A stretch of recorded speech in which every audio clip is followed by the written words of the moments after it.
I want us to see this morning, we see desperate people coming to Jesus, but I also want us to see this. We see Jesus pursuing desperate people.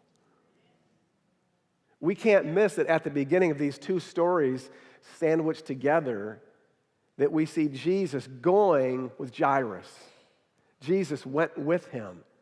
Jairus first started pursuing Jesus. Now Jesus is pursuing Jairus and his daughter.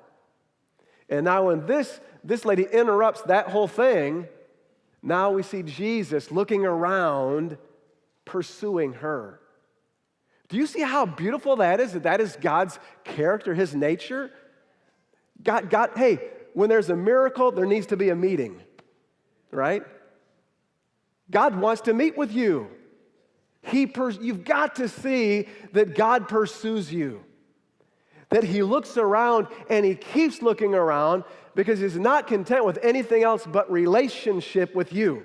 And he's going after that, and he'll pursue you relentlessly.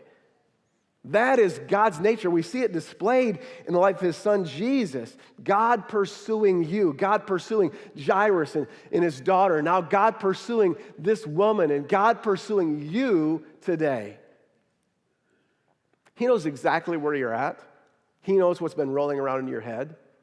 And I want you to see the King of Kings, he's pursuing you today.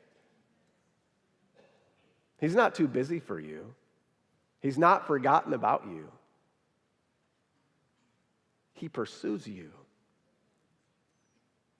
As we see Jesus on a journey from one town to the next, from that side of the lake to this side of the lake, we've got to go back and see Jesus beginning the journey from heaven down to the earth.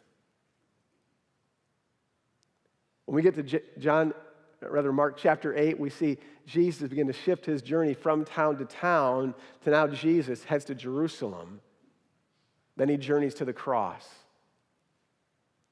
Then after 3 days being raised from the dead, he journeys back to heaven.